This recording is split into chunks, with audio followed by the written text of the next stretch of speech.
বিসমিল্লাহির রহমানির রহিম ইয়া আইয়ুহান নাসু ইত্তাকু রাব্বাকুমুল্লাযী খালাকাকুম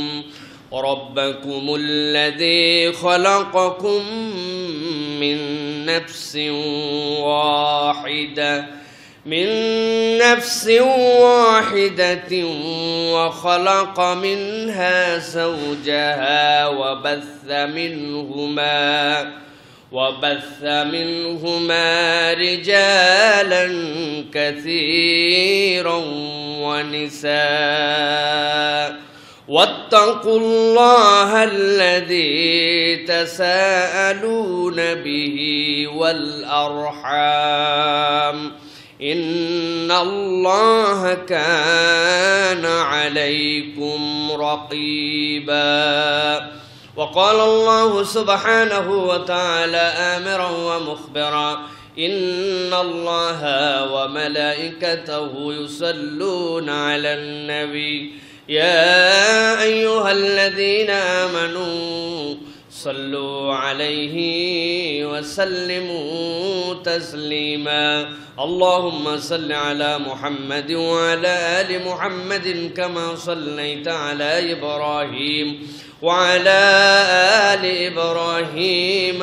إنك حميد مجيد اللهم بارك على محمد وعلى آل محمد كما باركت على إبراهيم وعلى آل إبراهيم إنك حميد مجيد الحمد لله দয়াময় মেহেরবান মাহবুদ আল্লাহ রাব্বুল আলামিনের শুকর গুজার হচ্ছি যে আল্লাহ রাব্বুল আলামিন আমাদেরকে সাইয়্যিদুল আইয়াম জুমার দিনে আল্লাহ রাব্বুল আলামিনের প্রিয় ঘর মসজিদে আল্লাহ রাব্বুল আলামিনের দেওয়া অন্যতম শ্রেষ্ঠ নিয়ামত সুস্থতা এবং ঈমান দান করে আল্লাহ রাব্বুল আলামিনের জিকিরের মজলিসে আগে ভাগে আসার বসার তৌফিক যোগ্যতা দিয়েছেন।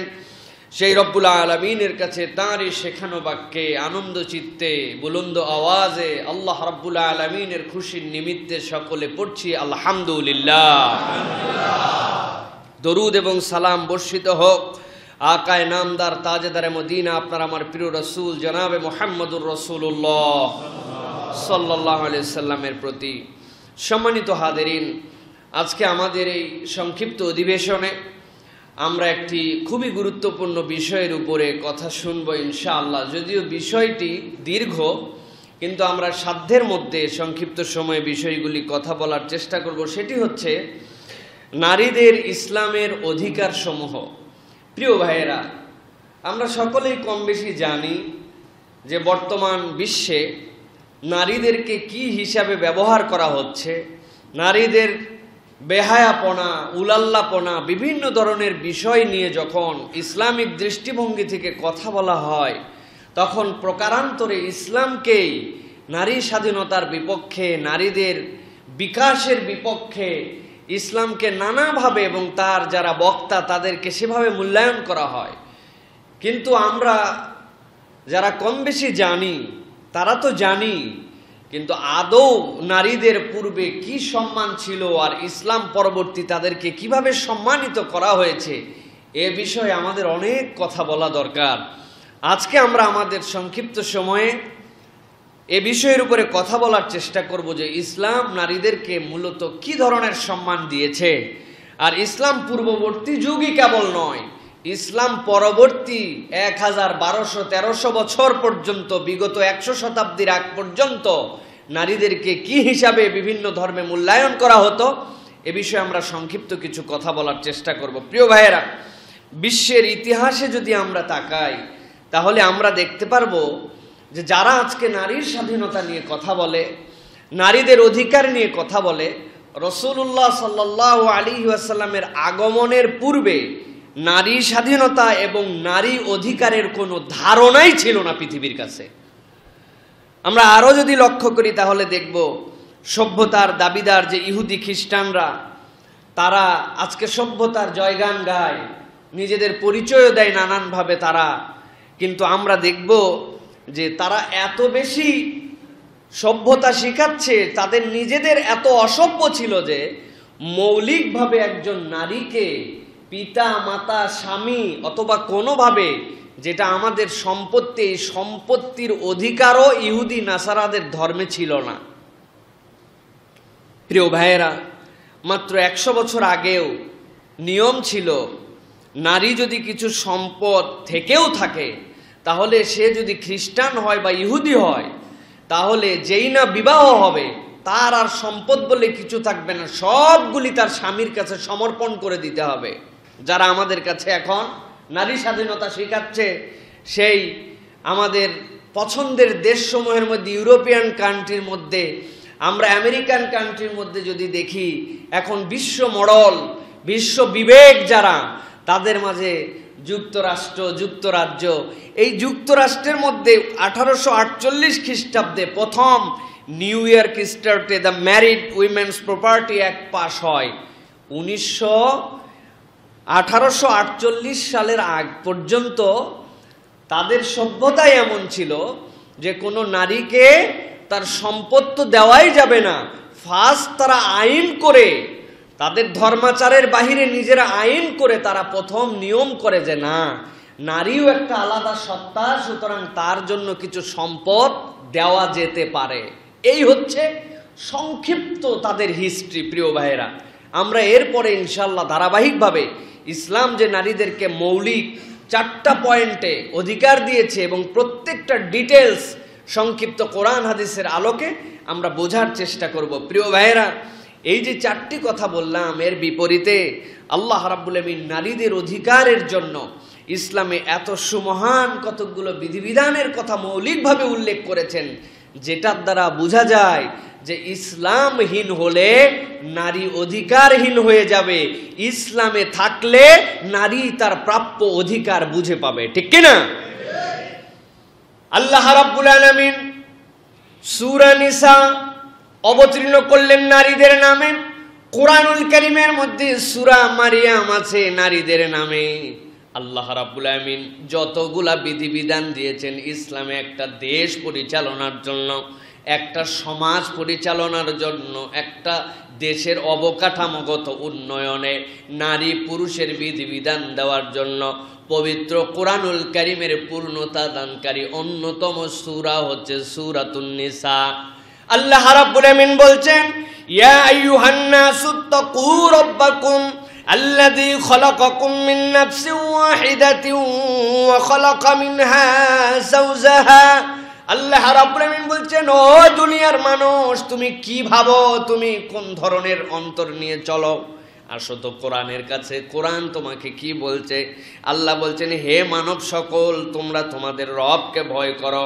আল্লাযী খালাকাকুম মিন নাফসিন ওয়াহিদা, যিনি তোমাদেরকে একটা অন্তর থেকে, একটা আত্মা থেকে রব্বুল আমিন তোমাদেরকে সৃষ্টি করেছেন।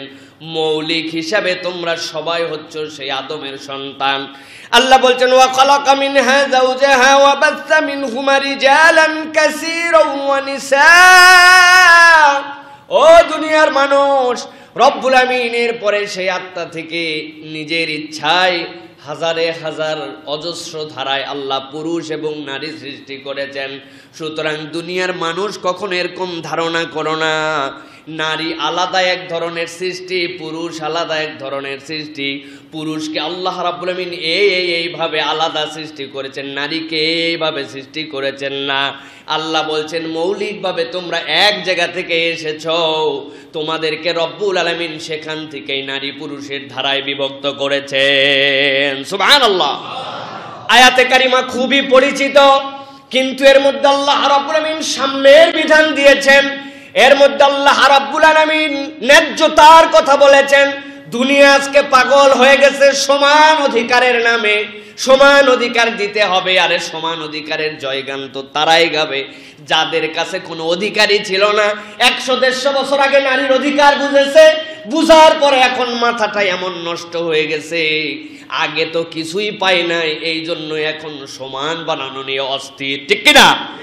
কিন্তু আমার আল্লাহ রাব্বুল আমিন বলছেন সমান নয়, ইসলাম নারী এবং পুরুষকে ন্যায্যাধিকার দেয়, যা লাগবে ততটুকুই দেয়। আরে পাগল, তুই যদি সমান অধিকার চাস তাইলে বড় বিপদ। হাসপাতালের মধ্যে কমন ওয়ার্ড থাকবে, যেখানে মহিলা লেবার বাচ্চা যেখানে প্রসূতি হবে সেখানে তো আরেকজন পুরুষও পাশে থাকার অধিকার তাহলে দাবি করবে। নারীরা তখন কি বলবে, না না এ কি সম্ভব নাকি? যেখানে কেবল সদ্য ভূমিষ্ঠ হয়েছে শিশু, নারীদের কত শারীরিক জটিলতা থাকে, এমন কতকগুলা বিষয় থাকে যেটা একটা পুরুষের সামনে তার যাওয়াটা লজ্জাজনক, সেই সময় বিব্রতকর। তার জন্য আপনি সমান অধিকার চান, আবার নিজের স্বার্থে যখন আসে তখন বলেন না না পুরুষ এখানে চলবে না। ব্যাপারটা কি? তার মানে বোঝা যায় ইসলাম আপনাকে সমান অধিকার দেয় নাই, ইসলাম আপনাকে ন্যায্যাধিকার দিয়েছে। ঠিক কি না? আমার রব্বুল আমিন এই জন্য বলছেন ওয়াত্তাকুল্লাহাল্লাযী তাসালুনা বিহি ওয়াল আরহাম।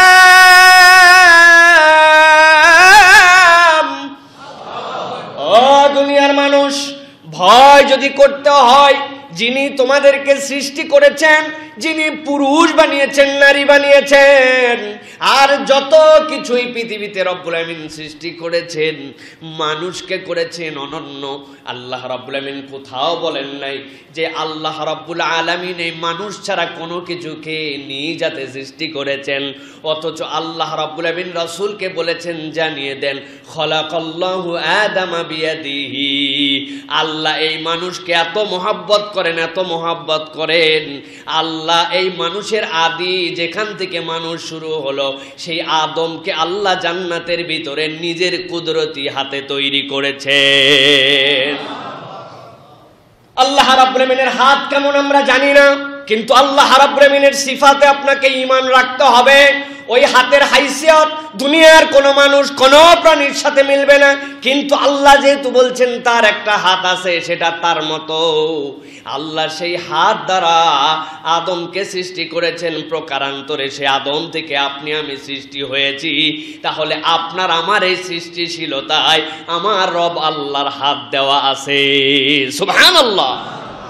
আল্লাহ রাব্বুল আমিন বলছেন এই জন্য ভয় যদি করতে চাও আল্লাহকে ভয় করো, বিধান যদি মানতে চাও আল্লাহর বিধান অনুসরণ করো, আল্লাহর দেওয়া অধিকারগুলো বুঝে নাও।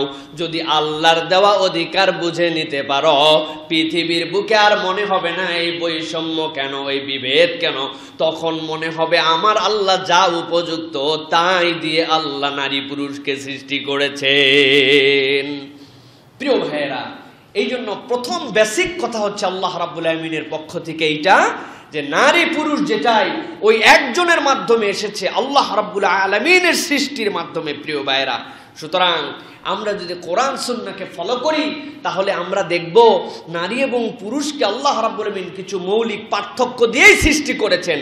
বেকুবের দল, তুমি যদি সমান অধিকারী বানাতে চাও তাহলে আগে নারী পুরুষের যে পার্থক্য আল্লাহ দিয়ে বানাইছেন তুমি এই পার্থক্যটা দূর করে দাও। পারবে? পার্থক্য দূর করতে পারবে না। চাইলেও পুরুষের মতো মেয়েদের মুখ দিয়ে দাড়ি উঠে না। আল্লাহ রাব্বুল আমিন এভাবেই সৃষ্টি করেছেন। মেয়েদের মধ্যে কোমলতা দান করেছেন, মাতৃত্ব দান করেছেন। মেয়েরা নিজের গর্ভের মধ্যে সন্তান ধারণ করতে পারে, একজন পুরুষ চাইলেও পারে না। পৃথিবীতে হাজার হাজার নবী এসেছেন, মেয়েদেরকে আল্লাহ নবুয়ত দেন নাই, কিন্তু আল্লাহ রাব্বুল আমিন পৃথিবীতে একজন পয়গম্বরকেও মা ছাড়া দুনিয়াতে পাঠান নাই। সুবহানাল্লাহ। মেয়েরা পয়গম্বর হয় নাই, কিন্তু পয়গম্বরদের মা হয়েছে। বাপ ছাড়া নবী আছে পৃথিবীতে, কিন্তু মা ছাড়া একজন নবীও নাই। সুতরাং পৃথিবীর বুকে আল্লাহ রাব্বুল আলামিন যে মৌলিক পার্থক্য দিয়ে নারী এবং পুরুষকে তৈরি করেছেন, এইটা বৈষম্য নয়, এটা আল্লাহ রাব্বুল আলামিনের সৃষ্টির স্বাতন্ত্র্য। এইটা যারা বোঝে না, এইটা যাদের মাথার মধ্যে ধরে না, ওই মানুষগুলাই পৃথিবীতে কেবল নারী পুরুষের সমান অধিকার চায়। আর ইসলাম বলছে এইটা একটা অযৌক্তিক চাওয়া। ইসলাম নারী পুরুষের জন্য ন্যায্যাধিকার দেয়। সুবহানাল্লাহ বলেন। প্রিয় ভাইয়েরা, এখন আমরা সংক্ষিপ্ত সময়ে, যদিও আজকে একটু আলোচনা দীর্ঘ হয়ে যেতে পারে, আপনাদের একটু মেন্টালি প্রিপারেড হয়ে থাকতে হবে। ইসলাম নারীকে মৌলিক কয়টা অধিকার দিয়েছে এই বিষয়গুলো আমাদের একদম পুঙ্খানুপুঙ্খ মাথার মধ্যে নিয়ে ফেলতে হবে। মৌলিক ইসলাম নারীর জন্য 4টা অধিকার দিয়েছে। কয়টা? 1 নম্বর অধিকার হচ্ছে নারীর জন্য হুকুকুল মারআহ আল ইনসানিয়া, মানবাধিকার দিয়েছে ইসলাম। নারীকে কি অধিকার দিয়েছে? মানবাধিকার। 2 নম্বরে ইসলাম নারীর জন্য দিয়েছে ধর্মীয় অধিকার। 3 নম্বরে নারীর জন্য ইসলাম অধিকার দিয়েছে হুকুকুল মারআতিল ইকতিসাদিয়া, নারীদের জন্য অর্থনৈতিক অধিকার। 3 নম্বর গেল। এরপরে 4 নম্বরে ইসলাম নারীর জন্য সবচেয়ে বড় যে অধিকার দিয়েছে সেটা হচ্ছে মহিলাদের সামাজিক অধিকার, হুকুকুল মারআতিল ইজতিমাইয়া। এই যে মৌলিক 4টা অধিকার, একটা হচ্ছে মানবাধিকার, একটা হচ্ছে ধর্মীয় অধিকার, একটা হচ্ছে অর্থনৈতিক অধিকার, আরেকটি হচ্ছে তার সামাজিক অধিকার। এই সামাজিক অধিকারের ভিতরে আবার ইসলাম নারীকে এমন 5টি মৌলিক অধিকার দিয়েছে যেগুলি অনন্য। চলুন আমরা সংক্ষিপ্তভাবে বর্তমানে বিরুদ্ধবাদী সমাজে সারা পৃথিবীতে যেখানে মূল সাবজেক্ট হয়েছে ইসলামের বিপক্ষে প্রপাগান্ডা দেওয়া, আর মূল এই প্রপাগান্ডা দেওয়ার ক্ষেত্রে সবচেয়ে বড় যেটা তাদের হাতিয়ার সেটা হচ্ছে ইসলাম নাকি নারীদেরকে পিছায়া দেয়।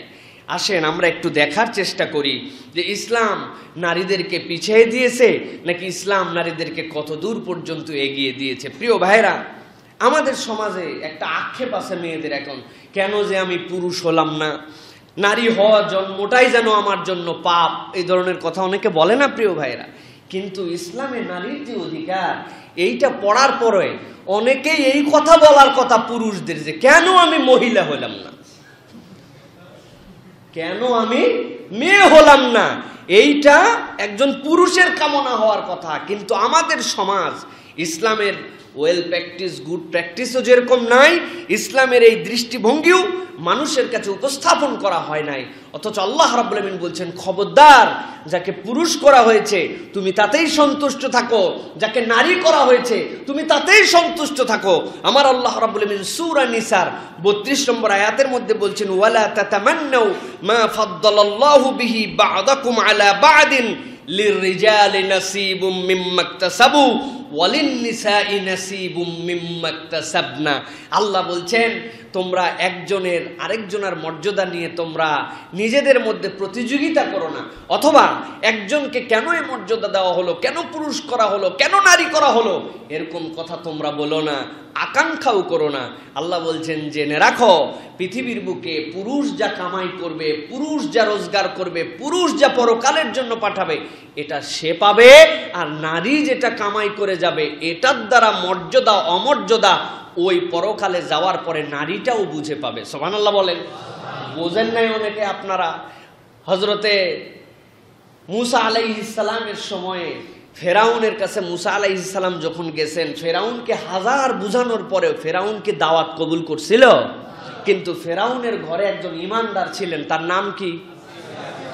সুবহানাল্লাহি বিহামদিহি, সুবহানাল্লাহি বিহামদি। রাসূলুল্লাহ সাল্লাল্লাহু আলাইহি ওয়াসাল্লাম যখন মিরাজ সফরে রওনা হয়েছিলেন, জিবরাইল আমিনকে জিজ্ঞাসা করেছিলেন, জিবরিল, এইটা এই যে সুগন্ধি বেরোয় এই জায়গার থেকে, এই সুগন্ধিটা কিসের? সুবহানাল্লাহ। আরে ওই আসিয়ার খাদেমা পর্যন্ত যে ঈমান এনেছিল, আনার পরে তার প্রতি ফেরাউন যে জুলুম করে করে তার বাচ্চাগুলোকে তেলের মধ্যে ফেলে দিয়ে ভেজে নষ্ট করেছিল, আল্লাহ বলছেন তার কামাই ফেরাউনের মতো দ্রোহী, আল্লাহ দ্রোহীর ঘরে এমন কামাই করেছিল যে তার খুশবু মুহাম্মদ সাল্লাল্লাহু আলাইহি ওয়াসাল্লাম সেখান থেকে পেয়েছিলেন।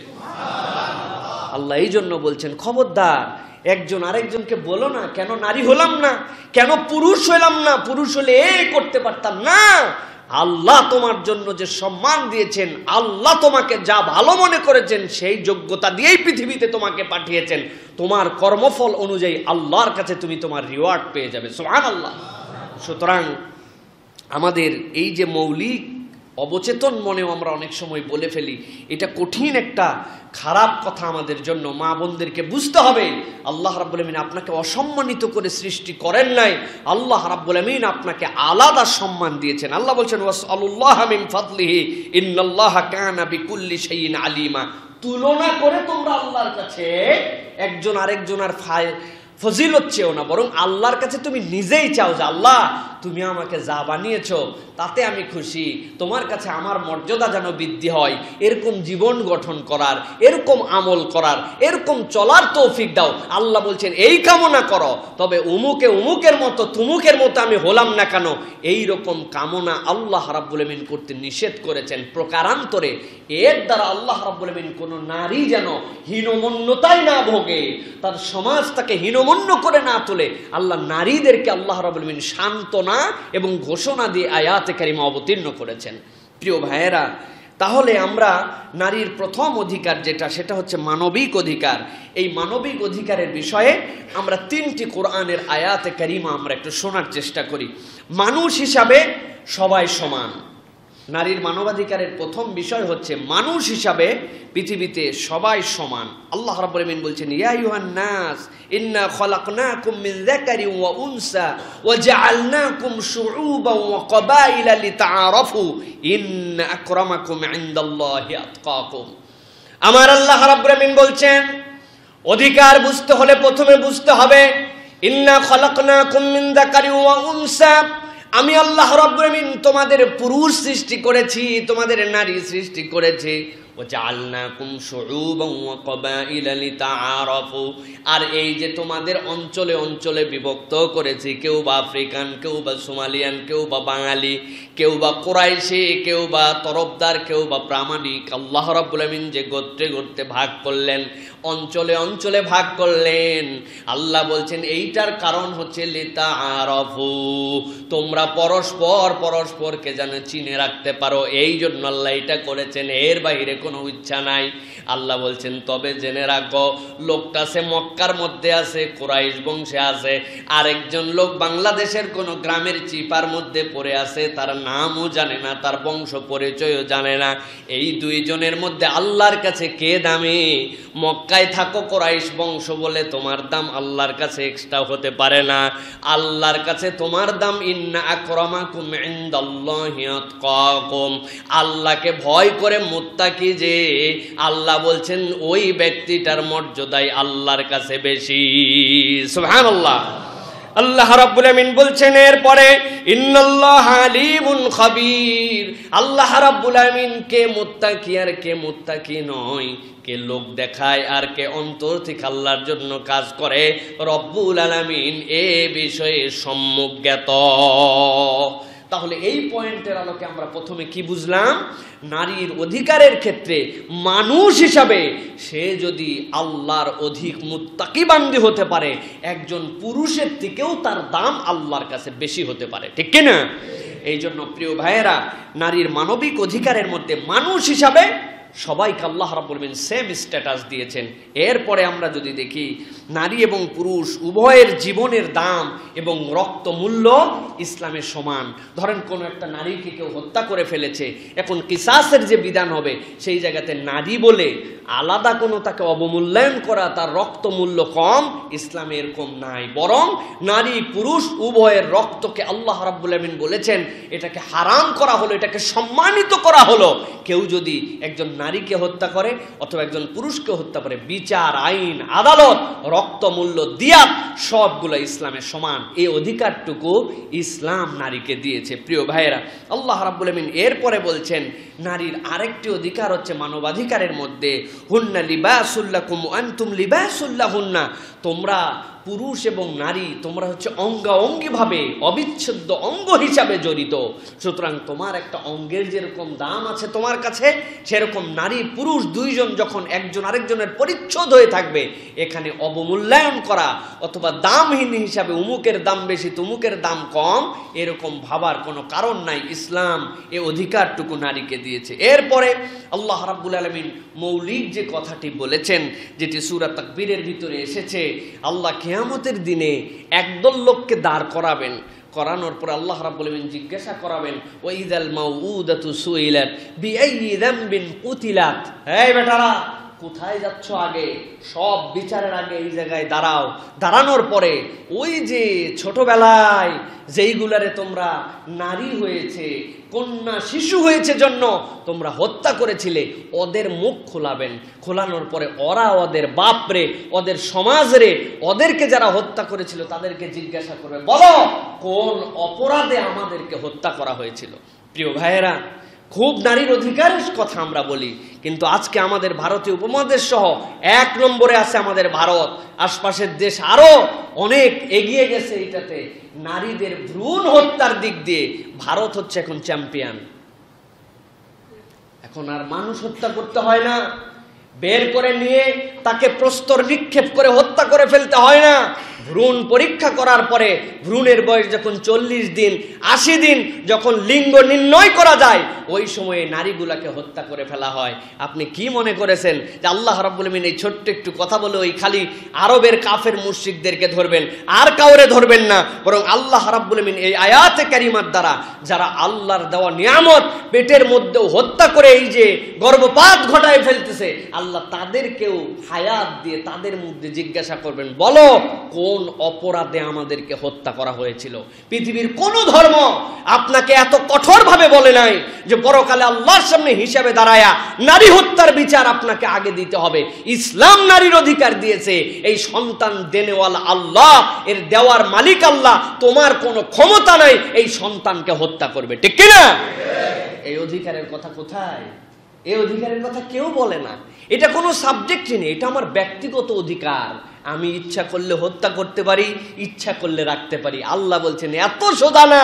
ওয়াইদাল মাউউদাতু সুইলাত বিআইয়ি যামবিন কুতিলাত। আরে নারী সমাজ, তোমাদের তো এই আয়াতের ঈমানে, এই আয়াতের প্র্যাকটিসে ইসলামের মর্যাদা বুঝে ইসলামের কাছে মাথা নত করে দেওয়ার কথা, ঠিক কি না?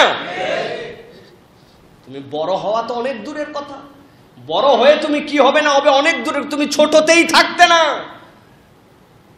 ইসলাম এই অধিকার দিয়েছে নারীদের জন্য। প্রিয় ভাইয়েরা, বিকৃত যে বাইবেলকে তো বাইবেল বললে আল্লাহর পক্ষ থেকে তাওরাত, জাবুর, ইনজিল তো আসছে, কিন্তু আমরা বিকৃত বাইবেল এই জন্য বলি, তারা এটাকে টোটাল বিকৃত করেছে।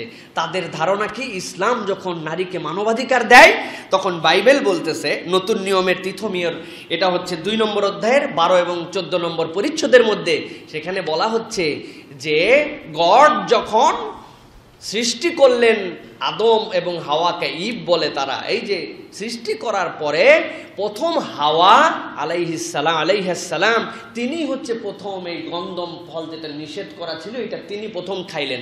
খাওয়ার পরে এরপরে আদমকে প্ররোচনা দিলেন যে তুমিও খাও, তুমিও খাও। এরপরে তিনি খাইলেন। এই জন্য নারী জাতি হচ্ছে পাপের মূল, এবং পৃথিবীর যত পাপ সব নারী জাতের থেকে। এই জন্য নারী প্রকারান্তরে একটা পাপিষ্ঠ জাতি। নাউজুবিল্লাহ বলবেন না? আমাদের অনেক হুজুররাও তো এই ওয়াজ করে, না বুঝে ওয়াজ করে না হুজুররা। প্রিয় ভাইরা, এটা হচ্ছে এই বাইবেলের ভাষ্য, যেখানে ইসলাম তাদের ভ্রূণ হত্যা থেকে, ছোটবেলার হত্যা থেকে তাদেরকে তাকওয়াবান মানুষ হিসাবে মানবীয় মূল্যবোধে স্বামী স্ত্রীর সম্মানে সব দিয়েছে। সেই সময় যারা আজকে এই সামাজিক ধোঁয়া তুলে নিজেদেরকে আদর্শবাদী বলতেছে, তাদের কিতাবের মধ্যে এই সকল কথা রয়ে গেছে যে পৃথিবীর প্রথম পাপিষ্ঠ এবং পাপের উৎসই হচ্ছে নারী। নাউজুবিল্লাহ মিন যালিক। বলবেন এরকম ভাবে নারীদেরকে ব্লেম দেন নাই ইসলাম, এরকম ভাবে নারীদেরকে কখনো কটাক্ষ করে না। প্রিয় ভাইয়েরা, এটা গেল 1 নম্বর বিষয়। 2 নম্বর, এবার আমরা যদি দেখি অন্যান্য ধর্মে নারীদের ধর্মীয় কি অধিকার আছে, আর আমাদের ইসলাম নারীদেরকে ধর্মীয় কি অধিকার তাদের জন্য দিয়েছে। প্রিয় ভাইয়েরা, ইসলাম নারীদের জন্য মূল যে ধর্মীয় অধিকারের কথা বলেছে সেটা হচ্ছে ওয়ামান ইয়ামাল মিনাস সলিহাতি মিন যাকারিন আও উনসা ওয়া হুয়া মুমিন ফাউলাইকা ইয়াদখুলুনাল জান্নাহ ওয়া লা ইউজলামুনা নাকিরা। আল্লাহ রাব্বুল আমিন বলছেন, পুরুষ এবং নারী তাদের মধ্যে থেকে যে কল্যাণকর কাজ করবে, যে ভালো কাজ করবে, আল্লাহ রাব্বুল আমিন এই ভালো কাজের বদলায় দেখবেন না যে পুরুষ কিনা, দেখবেন না সে নারী কিনা, নারী হলে এই জান্নাতের গ্রেড, পুরুষ হলে এই জান্নাতের গ্রেড। আল্লাহ এরকম পার্থক্য করবেন না, বরং প্রত্যেকের কৃত কর্ম অনুযায়ী রব্বুল আলামিন তাদেরকে জান্নাতের মধ্যে প্রবেশ করাবেন। সুবহানাল্লাহ বলেন। আল্লাহ রাব্বুল আলামিন বলছেন ওয়ালা ইউজলামুনা নাকিরা, আরে খেজুরের যে একটা দানা, ওই দানার পিছন দিকে তোলার পরে দেখা যাবে ছোট্ট একটু একটা ছিদ্র আছে, নাকির বলা হয় এটাকে। আল্লাহ বলছেন তুমি যদি কল্যাণকর কোনো কাজ করো, হও তুমি নারী, হও তুমি পুরুষ, কোনো বাধা নাই। এই খেজুরের এই ছোট্ট ছিদ্র ক্ষুদ্র কণা এইরকমটুকু তোমার আমল নামার থেকে নষ্ট করা হবে না। পুরুষ নারী তোমাকে উপযুক্ত হিসাবে সব বুঝাই দেওয়া হবে। সুবহানাল্লাহ। ওরা বলে নারী পাপের থেকে আসছে, নারী পাপে শুরু, আর আমার আল্লাহ বলেন যে নেক কাজ করবে, যে কল্যাণ কাজ করবে, নারী হও পুরুষ হও, এক চুল তোমাকে কমায় দেওয়া হবে না, পুরোপুরি বুঝিয়ে দিয়ে তোমাকে জান্নাতে ঢুকানো হবে। পৃথিবীর কোন ধর্ম ইসলাম ছাড়া ধর্মীয় অধিকার নারীকে এরকম দিতে পারে নাই। প্রিয় ভাইয়েরা, এরপরে আল্লাহ রাব্বুল আমিন বলছেন ধর্মীয় দৃষ্টিভঙ্গিতে নারী এবং পুরুষ উভয় আল্লাহর কাছ থেকে প্রতিদান বুঝে পাবে। আল্লাহ বলছেন ফাস্তাজাবা লাহুম রাব্বুহুম আন্নী লা উযি'উ আমালা আমিলিন মিনকুম যাকারিন আও উনসা। সূরা আলে ইমরান 195 নম্বর আয়াত। আল্লাহ উল্লেখ করে দিচ্ছেন তোমরা এরকম মনে করো না যে পুরুষ তার কাজ করছে, তার কাজের বিনিময়ে আল্লাহ রাব্বুল আলামিন রিওয়ার্ড দিবেন, আর নারীদের কোনো মূল্যায়ন নাই।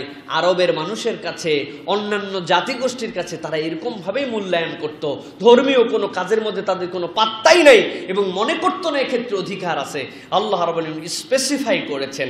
আল্লাহ বলছেন ফাস্তাজাবা লাহুম রাব্বুহুম আন্নী লা উযি'উ আমালা আমিলিন মিনকুম মিন যাকারিন আও উনসা। তোমাদের ডাকে আল্লাহ সাড়া দেন, সে নারী ডাকুক আর পুরুষ ডাকুক, রব হিসাবে উভয়ের জন্য। আর তোমরা যে আমল করো, এই আমলের একটা অংশ আল্লাহ রাব্বুল আলামিন নারী পুরুষ ভেদ করে আলাদা করবেন না, উভয়কে আল্লাহ রাব্বুল আলামিন রিওয়ার্ড দান করবেন। সুবহানাল্লাহ বিহামদি। প্রিয় ভাইয়েরা, বরং তো আমরা দেখতে পাই ইসলামে কত ক্ষেত্রে নারীদের জন্য ধর্মীয় যে স্বাধীনতা, ধর্মীয় যে রুখসাত, এটা পুরুষের থেকে অনেক বেশি।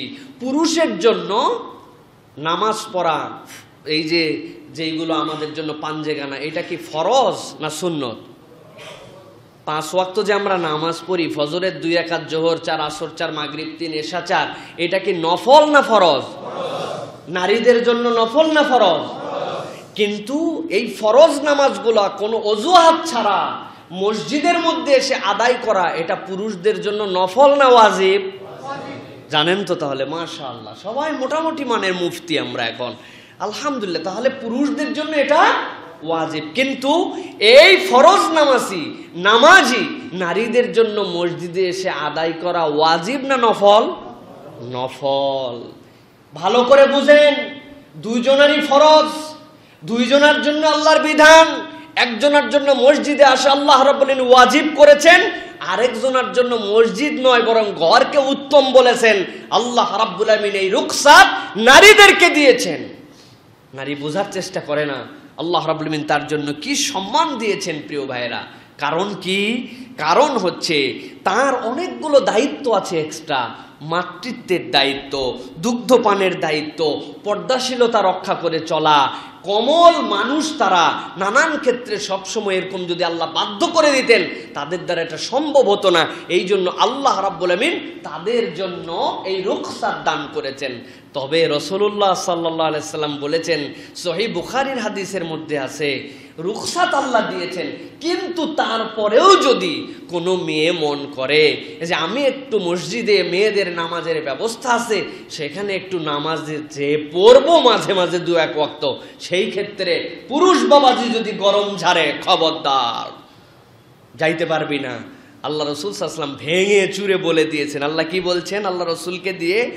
ওয়াইযা ইস্তাআযানতা আহাদাকুম ইমরাআতাহু ইলাল মসজিদ ফালা ইয়ামনাহা।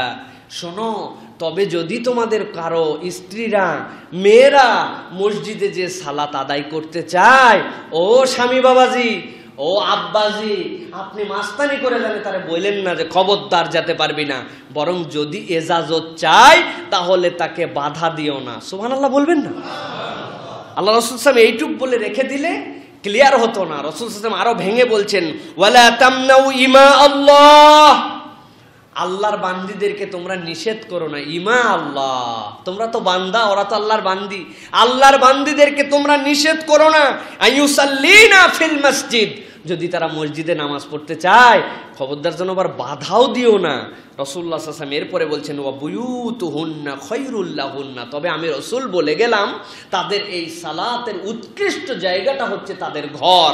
তারা যদি ঘরে পড়ে এটাই উত্তম। তবে কেউ যদি একটু শখ আহ্লাদ করে মসজিদে যেতে চায়, একটু সালাতে অংশগ্রহণ করতে চায়, তুমি যেন গরম মেলে আল্লাহর বান্দীদেরকে মসজিদে যেতে বাধা দিও না। সুবহানাল্লাহি বিহামদি। ধর্মীয় অধিকার ইসলাম তাদেরকে দিয়েছে। আমরা তো অনেক ক্ষেত্রে অধিকারকে হরণ করেছি।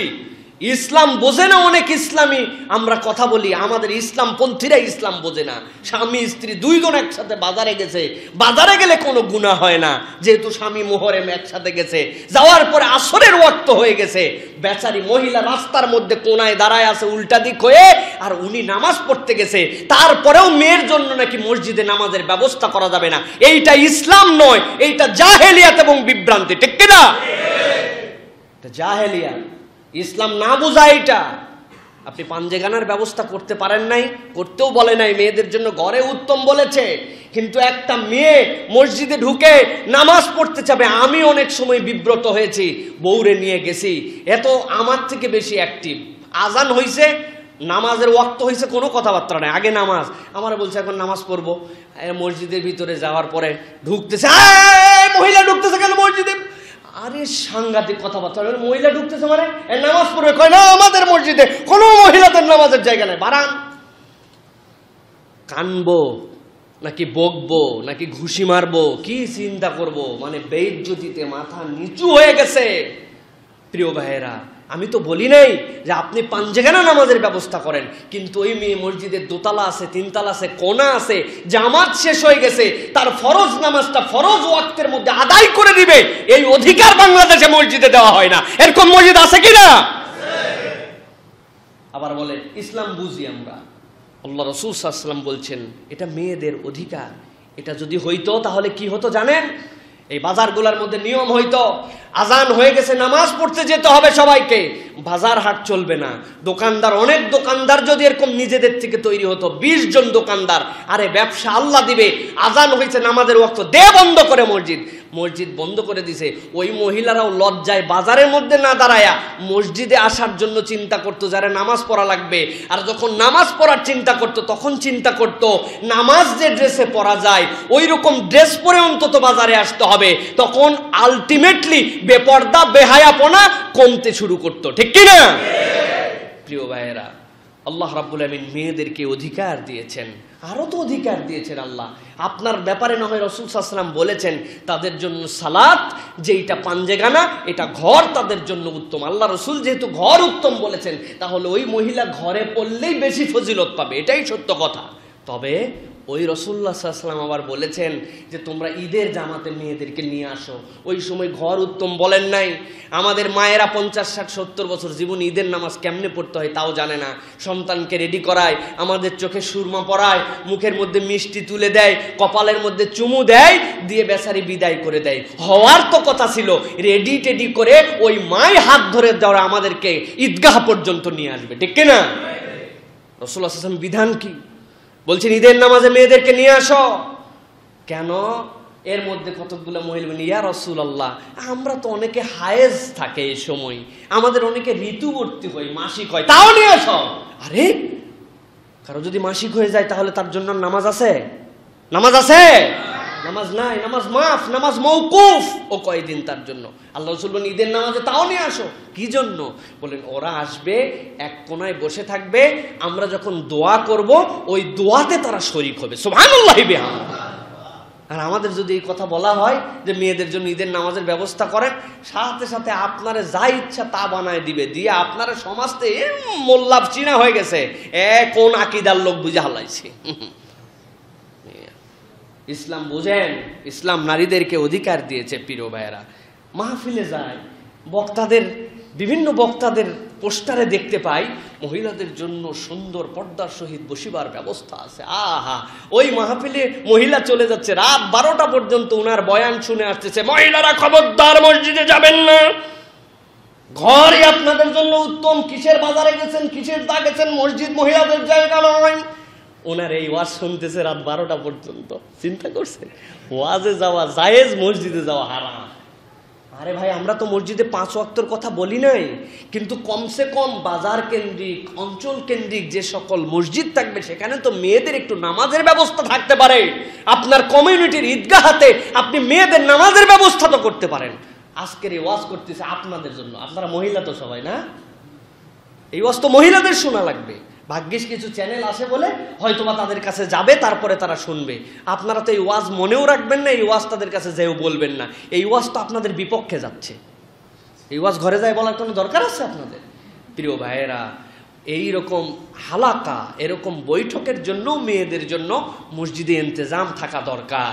যে মাঝে মাঝে হালাকা হবে, একতলা শুধুমাত্র যেটা সামনের ফ্লোর সেটা ছেলেদের জন্য, বাকি সব ফ্লোর মেয়েদের জন্য থাকবে। তারা মেয়েরা সাপ্তাহিক মধ্যে মাসের অর্ধেক দিনে পুরো মাসে একবার করে হালাকায় আসবে, মহিলারা ওয়াজ নসিহত শুনবে। তবে না পরিবর্তন হইতো। প্রিয় ভাইয়েরা, পুরুষদের কাছে মহিলাদের পর্দার ওয়াজ করছে, তাদের কি লাভ আর কি ক্ষতি ওদের? আল্লাহ রাব্বুল আমিন আমাদেরকে বুঝ দান করুক, আল্লাহুম্মা আমিন। প্রিয় ভাইয়েরা, এরপরে ইসলাম তাদের জন্য যে অধিকারগুলো দিয়েছে আমরা দেখব এবার। প্রিয় ভাইয়েরা, সেটা হচ্ছে অর্থনৈতিক অধিকার।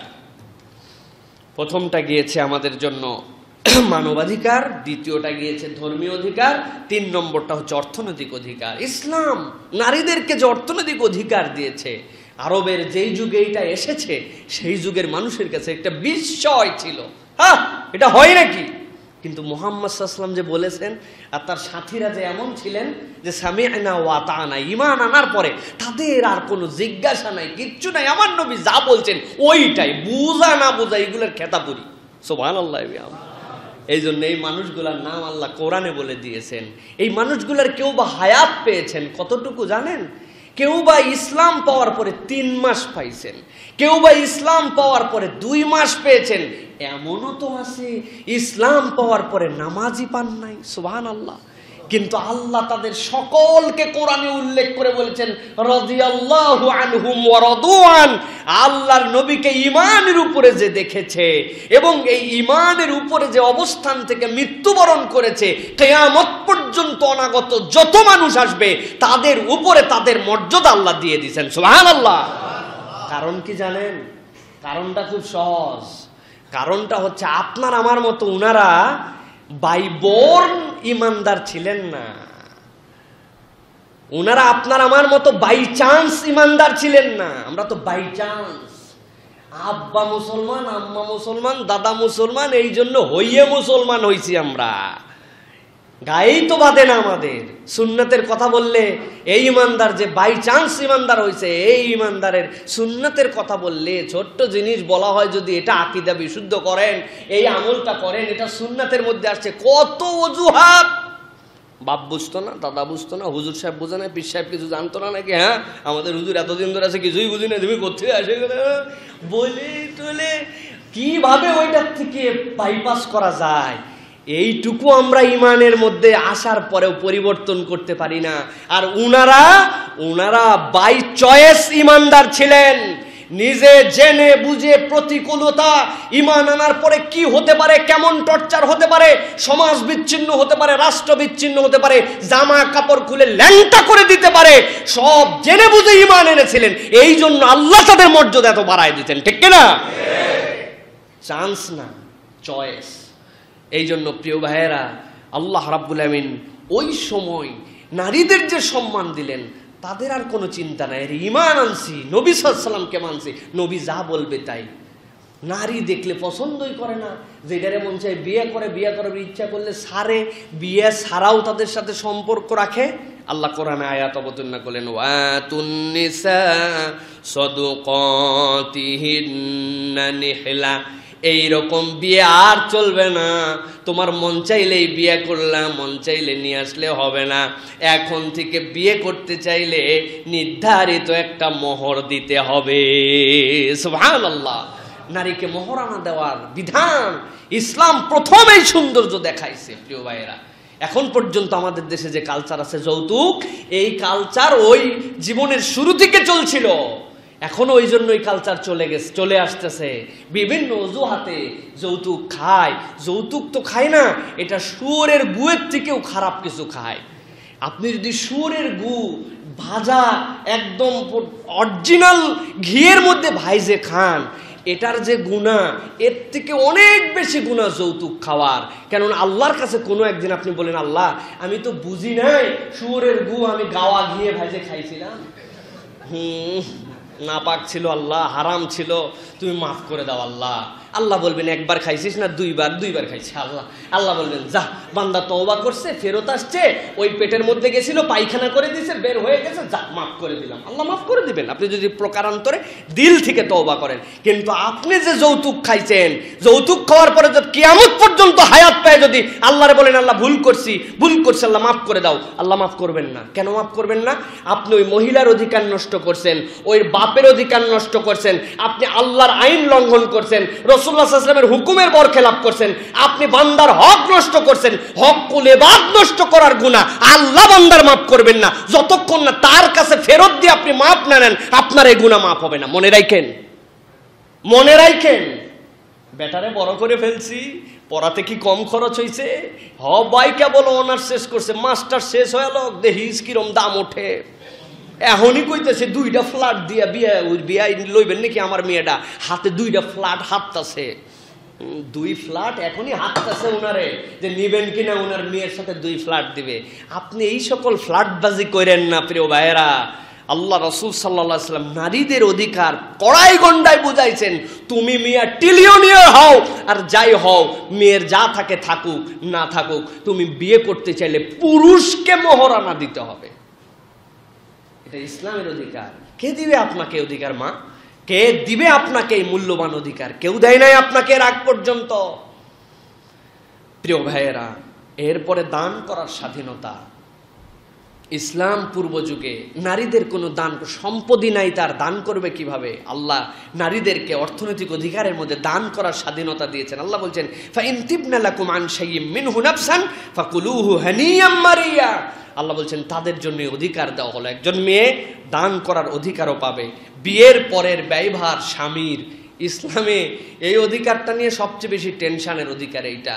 বেচারি পাইছে মোহরানা, বিয়ের অনুষ্ঠানে যারা আসছে সবাই দিছে ইচ্ছা মতো হাদিয়া, দেওয়ার পরে 20-30 ভরি সোনার মালিক হয়েছে, স্বামীর থেকে এইটা পাইছে, পাওয়ার পরে চিন্তা করছে মাশাআল্লাহ এখন তো সে যাকাত দাতা হয়ে গেছে, এত তার হিম্মত, এটাকে কোথাও ইনভেস্ট করায় মাসে মাসে আরও দেখা যাচ্ছে 20-30-40 হাজার টাকা পায়। স্বামী বেচারি 50,000 টাকা চাকরি করে, বউ দেখে ফুটানির ডাঁটে কামাই করে, ডাঁটে এইটা কিনে ডাঁটে ওইটা রাখে।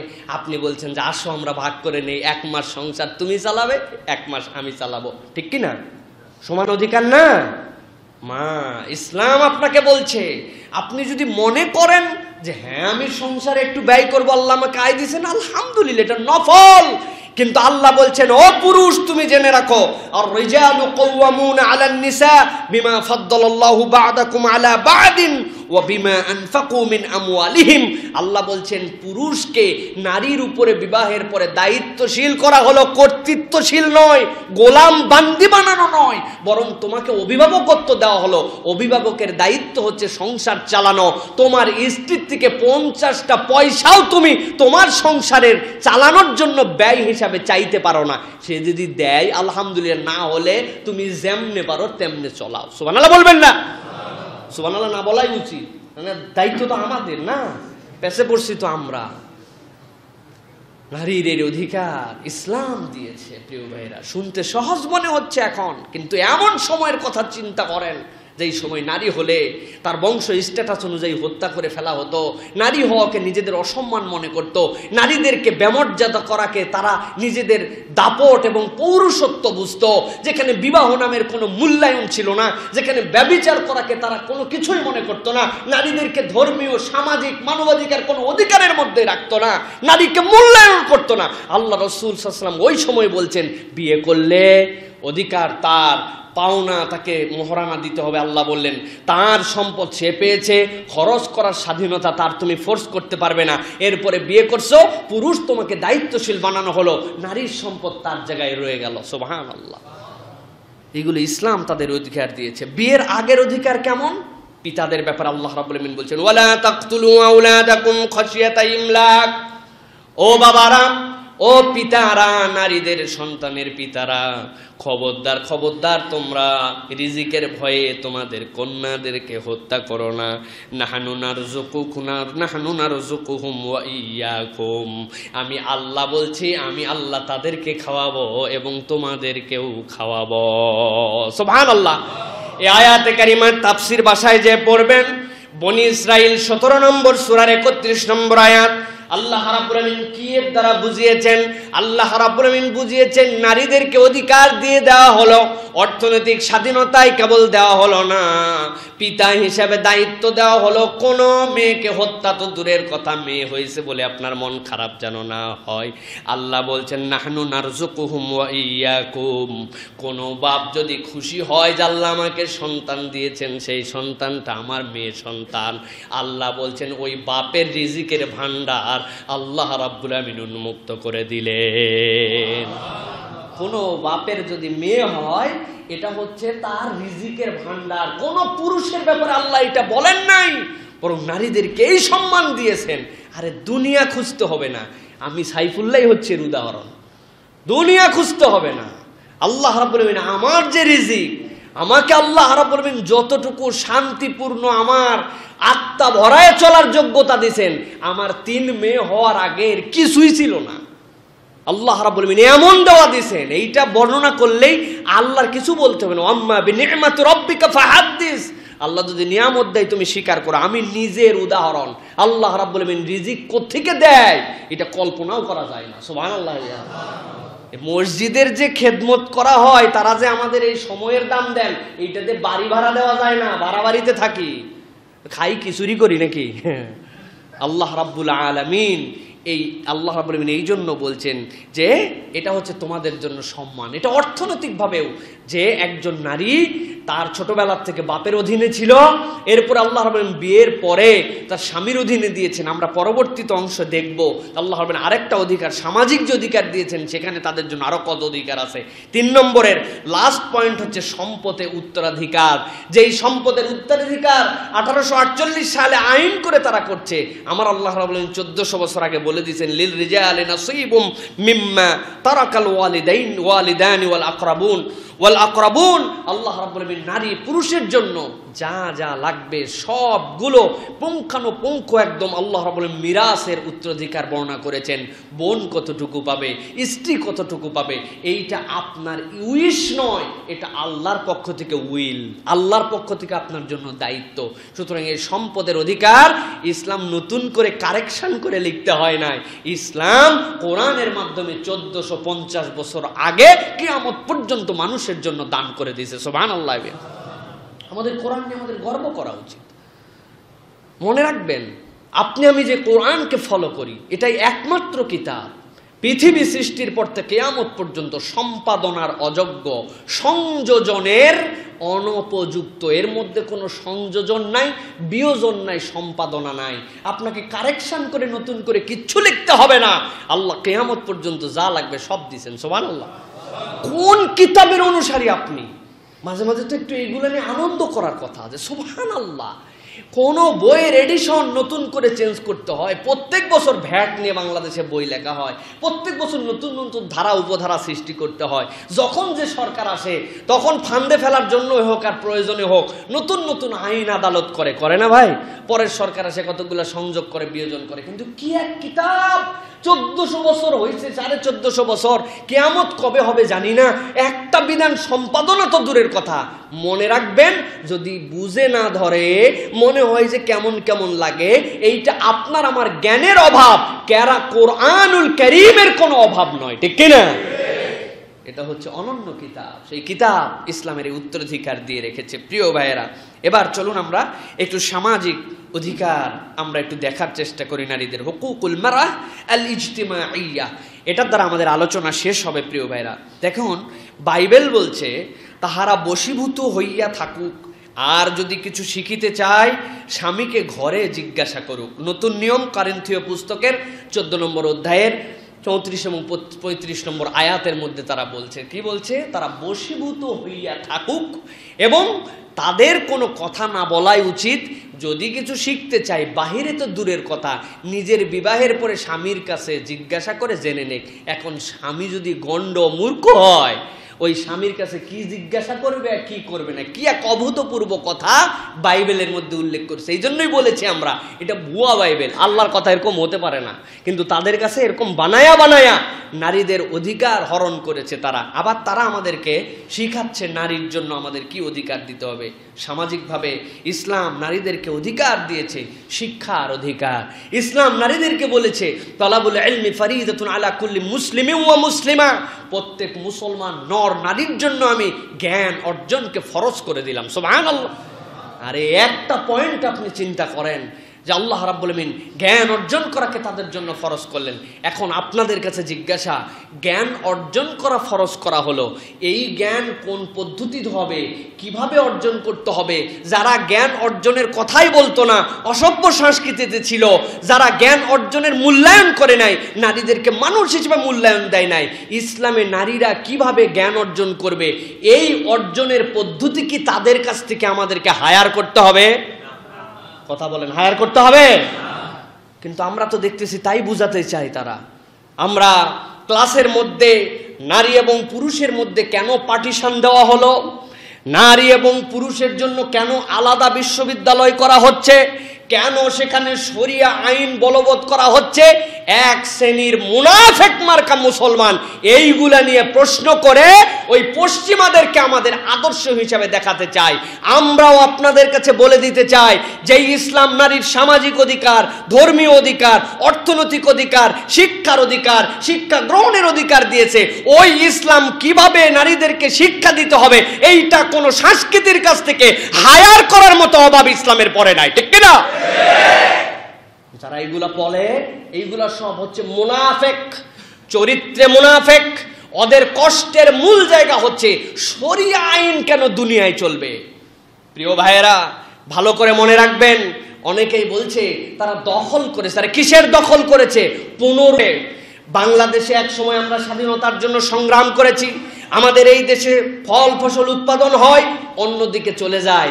আমাদের এখানকার চিনি উৎপাদন হয়, আমরা চিনি ন্যায্য মূল্যে পাই না, আমাদের এখানের কামাই দিয়ে অন্যদিকে নিয়ে যাওয়া হয়। যদি নাও নিয়ে যাওয়া হয়, আমাদের দেশকে বিমাতা সুলভ চোখে দেখা হয়। তখন একদল সংগ্রামী এই দেশকে স্বাধীন করেছিলেন।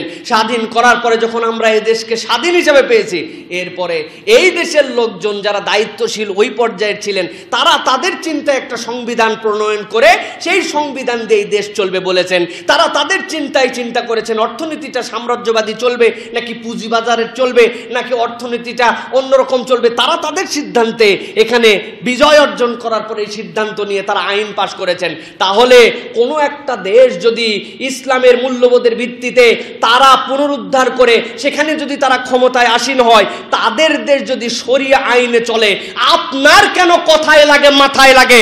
আর এইরকম যাদের অন্তরের মধ্যে কষ্ট লাগে, বিষ ব্যথা লাগে, মনে রাখবেন এরা মুসলমান নামদারি হলেও একটাও মুসলমান নয়। এইগুলা প্রত্যেকটা মুনাফিকের বাচ্চা মুনাফিক।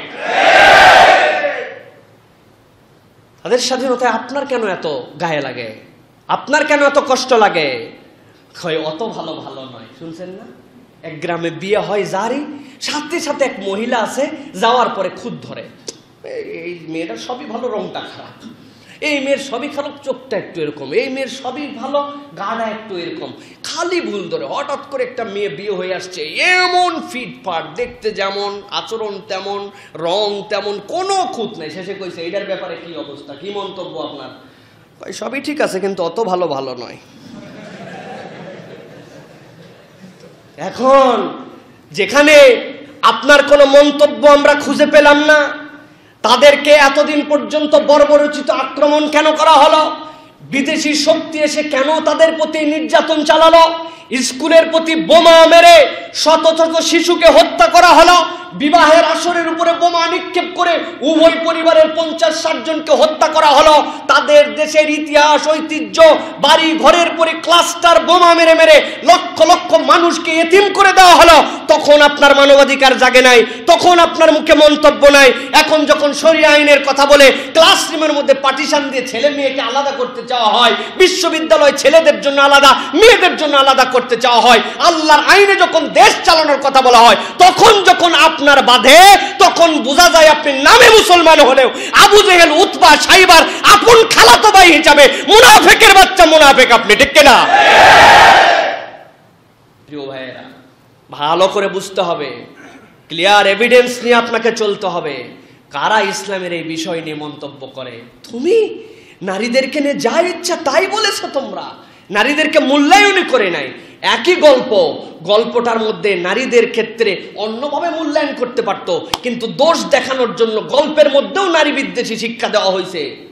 বাদশার কাছে এত বড় মাছ নিয়ে আসছে, মাথার মধ্যে জেলে, আসার পরে বলছে বাদশা এইটা আপনার জন্য। বাদশার বউ মাছ খুব পছন্দ করে, বাদশা খুশি হয়ে গেছে, আহা জেলে আমার মন বুঝছে রে, বুঝে মাছ নিয়ে আসছে। বাদশার কাছে যখন মাছ নিয়ে আসছে, বাদশা কি ফাও ফাও ফেরত পাঠাতে পারে? সাথে সাথে 4000 দিরহাম দিয়ে বলছে এইটা তোমার বকশিস। 4000 দিরহাম নিয়ে যাচ্ছে, বউ বলতেছে আপনি 4000 দিরহাম দিয়ে দিলেন একটা মাছের জন্য, এটা আপনি ক্ষতি করলেন রাজামশাই। কেন? ওই ক্ষতি করলেন এই জন্য, এরপরে কেউ যদি কোনো কিছু নিয়ে আসে, আপনি যদি 4000 দিরহাম না দেন তাহলে আপনার ইজ্জত থাকবে না। কম দিলে বলবে জেলেরে দিছিল 4000, এরে দিল আরো কম, এটা একটা কথা হলো? বাদশা বললো তাই তো, ভালো কথা বলছো, উপায় কি? বলে আপনি মাসালারে ডাক দেন, ডাক দিয়ে বলেন এটা তোমার ছেলে মাছ না মেয়ে মাছ। যদি ছেলে মাছ হয় বলবেন আমার তো মেয়ে মাছ পছন্দ, আর যদি মেয়ে মাছ হয় তাহলে বলবেন ছেলে মাছ। এই যদি বলতে না পারে টাকা ফেরত নিয়ে নেবেন। আল্লাহর রহমতে উনি জেলেকে ডাক দিয়েছে, ডাক দিয়ে বলছে এই বেটা, মাছ দিয়ে যে হরর করে চলে যাচ্ছি, 4000 টাকাও নিয়ে যাচ্ছি, 4000 দিরহাম, এটা তোর ছেলে মাছ না মেয়ে মাছ? তো বাদশার এই কথা শুনে জেলে তো চালাক বুদ্ধিমান, সে বলছে ও হ বুঝে ফেলছি। ও বলছে যে বাদশা এটা হচ্ছে নপুংসক, ছেলেও না মেয়েও না, আছে না আমরা হিজড়ে বলি, আসলে তো তা নয়, নপুংসক। বাদশা চিন্তা করছে আমি তো কি বুদ্ধিমান, আমার জেলে আমার রাজ্যে এত বুদ্ধিমান, আরো 4000 দে। আরো 4000 যেই দিছে, এখন 4000 ওই আগের থলির মধ্যে ভরাচ্ছে, ভরাতে লেগে একটা দিরহাম পড়ে গেছে নিচে।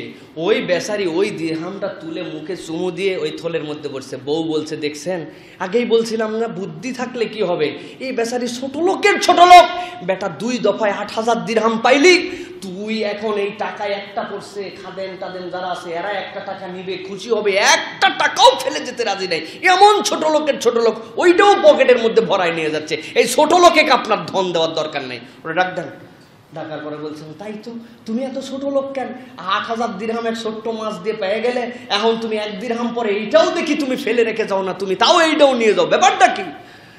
রাজামশাইকে বলছে রাজামশাই যে এই জায়গায় পড়ছিল দিরহাম, ওই জায়গাও চুমু দিছে, দিয়ে বলতেছে এই দিরহামটার এক পাশে আপনার ছবি আঁকানো, আরেক পাশে লেখা আছে যে আমাদের বাদশার রাজ্যকাল শুরু হয়েছে এত, এখন শেষটা লেখা হয় নাই।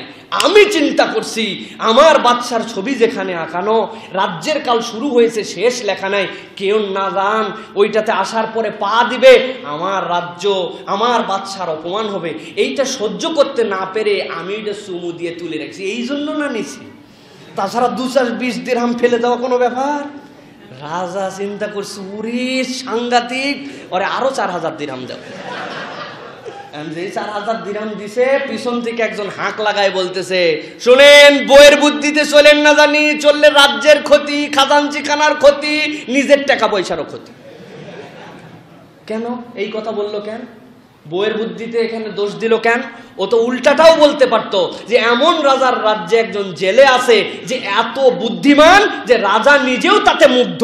উনি এইটা বলে না, উনি দোষ দেয়, খোঁটা দেয় সব বউরে, মহিলারে দে, আর উনারা আমাদের গল্প, কালচার, আচরণ, অসভ্যতা সব কিছু মহিলাদের উপর ফলায়। সেই মেরিল ভ্যাসলিনের অ্যাড থেকে শুরু করে সেই আপনার আমার জন্য যত ধরনের বিজ্ঞাপন নষ্টামি যা আছে সব মেয়েদেরকে দেয়। ফেরারি গাড়ির সামনে ল্যাংটা মেয়ে দাঁড় করায়, লেটস ড্রাইভ হার বলে, গাড়ি চালাতে বলে না মেয়ে চালাতে বলে, গাড়ির সামনে ছেলে দাঁড় করাও না মেয়ে দাঁড় করাও, অপমান করাও, স্বল্প বসনা বানাও, নারীকে সব জায়গায় অপমান করো, অপদস্থ করো, নারীকে মূল্য দাও না, গল্পের মধ্যেও নারীকে তুমি ছোট করো। আর তুমি এখন আদর্শ শিখাও যে কেমন করে শিক্ষা দিতে হবে, ইসলামকে কি করতে হবে না করতে হবে, ইসলামকে পরামর্শ দাও। তোমার পরামর্শ নেওয়ার জন্য ইসলাম আসে নাই। আল ইয়াউমা আকমালতু লাকুম দীনাকুম ওয়া আতমামতু আলাইকুম নি'মাতি ওয়া রাদিতু লাকুমুল ইসলাম দীনা। কিয়ামত পর্যন্ত ইসলাম কেমনে চলবে, এর অর্থনীতি কি হবে, শিক্ষা কি হবে, নারী পুরুষের অধিকার কি হবে, ইসলাম পুঙ্খানুপুঙ্খ বলে দিয়ে গেছে। পৃথিবীর কোন সংস্কৃতির কাছ থেকে হাওলাত করে ইসলামকে আর মুসলমানদেরকে চলতে হবে না, ঠিক কিনা? সুতরাং মনে তামান্না রাখবেন যে আল্লাহর দেওয়া আইন বাস্তবায়িত থাক বা না থাক, হোক বা না হোক, আল্লাহর দেওয়া আইনের উপরে কোনো আইন হতে পারে না। এটাই মুসলমানের ঈমান, ঠিক কিনা প্রিয় ভাইয়েরা? সুতরাং আমরা বলবো সামাজিক যে অধিকার, এই অধিকার নারীদেরকে ইসলাম দিয়েছে। সামাজিক অধিকারের 4টা দিক আছে, খুব সংক্ষেপে বলে দিচ্ছি, ভালো করে খেয়াল করেন। সামাজিক অধিকারের মধ্যে 4টা দিক আছে। একটা হচ্ছে মা হিসাবে ইসলাম অধিকার দিয়েছে, প্রত্যেকটার জন্য আলাদা আলোচনা হওয়া দরকার। প্রত্যেকটা ইসলাম যে নারীকে সামাজিক অধিকার দিল, এর একটা পার্ট হচ্ছে মা হিসাবে অধিকার। মায়ের সাথে সদাচরণ ইসলাম আলাদা করে বলেছে। হযরতে মারিয়াম আলাইহিস সালামের সম্মান আমরা সবাই জানি, কিন্তু আমরা হয়তো জানি না যে মারিয়াম আলাইহিস সালাম এই সম্মানটা কিভাবে পেয়েছিলেন। পরে দেখবেন সূরা মারিয়াম 14 নম্বর আয়াতের মধ্যে আল্লাহ বর্ণনা করেছেন, ওয়া বাররাম বিওয়ালিদাই ওয়া লাম ইয়াকুন জাব্বারান আসিয়া। তিনি তার মার সাথে সদাচারী ছিলেন, কখনো তার মার বিরুদ্ধচারণ করেন এবং তিনি নম্র আচরণ করতেন। সুতরাং ইসলাম শিক্ষা দিচ্ছে আপনার মা যেই হন না কেন, আপনাকে আপনার মায়ের সম্মান দিতে হবে। এটা হচ্ছে মা হিসাবে তার সামাজিক অধিকার। 2 নম্বর আল্লাহ বলছেন, ওয়া কাদা রাব্বুকা আল্লা তা'বুদু ইল্লা ইয়্যা ওয়া বিল ওয়ালিদাইনি ইহসানা। আল্লাহ বলছেন তোমাকে তোমার রব নির্দেশ দিচ্ছেন তার ইবাদতের পরে, তার আনুগত্যের পরে, তার দাসত্বের পরে সবচেয়ে বড় অধিকার পাবে তোমার পিতা এবং মাতা। সুবহানাল্লাহি ওয়া বিহামদিহি। আল্লাহ রাব্বুল আমিন এরপরে বলছেন যদি তুমি মুসলমান হয়ে গেছো কিন্তু তোমার পিতামাতা এখনো মুসলমান হয় নাই, তার সাথে কি আচরণ হবে? আরে মুশরিক, ইসলাম বিদ্বেষী, ওর সাথে আবার কি সম্পর্ক? আল্লাহ বলছেন না। আল্লাহ রাব্বুল আমিন বলেন ইন জাহাদাকা আলা আন তুশরিকা বি মা লাইসা লাকা বিহি ইলম ফালা তুতি'হুমা ওয়া সাহিবহুমা ফিদ দুনিয়া মা'রুফা। সূরা লোকমান 31 নম্বর সূরার 15 নম্বর আয়াত আল্লাহ বলছেন যদি তারা না বুঝে রবের সাথে কাউকে শিরিক করতে বলে, খবরদার ফালা তুতি'হুমা, শিরিক যেন করো না, তবে জেনে রাখো ওয়া সাহিবহুমা ফিদ দুনিয়া মা'রুফা, তোমার তো সে জন্মদাতা বাপ মা, তাদের সাথে দুনিয়াতে ভদ্র আচরণ করে নেকভাবে চলাফেরা করো। সুবহানাল্লাহ বলে কি অধিকার পিতামাতার জন্য দিয়েছে। সে মুসলমান নয়, সে যদি মুশরিক হয়, শিরিক করতে বলে, সেটা অনুসরণ করতে পারো না, কিন্তু তাই বলে তোমার বাপ মা মুসলমান এখনো হয় নাই, তুমি মুসলমান হয়ে গেছো, তাদের সাথে বেয়াদবি কথা বলো, তাদের সাথে সম্পর্ক রাখো না, খোঁজ খবর নাও না, তাদের অবস্থা খারাপ তারপরেও তুমি তাদের কাছে যাও না, এরকম যেন না হয়। ওয়া সাহিবহুমা ফিদ দুনিয়া মা'রুফা। তাফসীর পড়েন, তাফসীরে বায়ানের ভিতরে কি ব্যাখ্যা করা হয়েছে মা'রুফের। তাদের যদি অর্থনৈতিক আপনার হালাল কামাই থেকে তাদের যদি না চলে, প্রত্যেক মাসের খোরাকি দেওয়াও পিতা মাতার জন্য, মুসলিম সন্তান অমুসলিম পিতা মাতার জন্য ওয়াজিব। কি অধিকার ইসলাম তাদেরকে দিয়েছে। এরপরে মায়ের কষ্ট স্মরণ করার কথা তো ইসলাম বারবারই বলে থাকে আলাদা করে, ওয়াসাইনাল ইনসান বিওয়ালিদাইহি হামালাতহু উম্মুহু ওয়াহনান আলা ওয়াহনিন ওয়া ফিসালুহু ফি আমাইন আনিশকুরলি ওয়া লিওয়ালিদাইকা ইলাইয়াল মাসির। তোমার মা মাসের পরে মাস তোমাকে পেটে ধারণ করে ওয়াহনান আলা ওয়াহানিন। আহা, এই ওয়াহানের ব্যাখ্যার মধ্যে অনেকে বলছেন এই ওয়াহান হচ্ছে সমুদ্রের পাড়ের যে ঢেউ। আপনি কোনো বিচে গেছেন, ঢেউ শেষ হয় না, বাতাস কম আর বেশি, ঢেউয়ের মাত্রা বড় আর কম, একের পরে একটা ঢেউ এসে শেষ হয়, একের পরে একটা ঢেউ এসে শেষ। ওয়াহানান আলা ওয়াহানিন, মা যখন তোমাকে পেটে ধারণ করেছে সে যে কষ্ট সহ্য করছে, সে যে কষ্ট ক্লেশ দিয়ে তোমাকে বড় করছে, এর কোনো শেষ নাই। এটা মাসের পর মাস মা বহন করছে। আমি তো বলি ভাই, মায়ের কষ্টে যদি আপনি অনুভব করতে চান, মার প্রতি যদি আপনার কোনো কারণে আপনার যদি মনে কষ্ট তৈরি হয়, মনে হয় যার ও মা আপনি মেহেরবানি করে 3-4 লিটার বেশি করে পানি খাবেন, খাওয়ার পরে 2-3 ঘন্টা প্রস্রাব করবেন না, না করে একখান সাইকেল নিয়ে এই যে ইট পাতা যে রাস্তা থাকে এর উপর দিয়ে একটু চালায় 1 কিলোমিটার যাবেন। বুঝাতে পারছি? পেশাব যখন কঠিন চাপছে যে আর না হলেই হবে না, এখনই পেশাব করা লাগবে, না হলে হয়ে গেল হয় না আমাদের এরকম?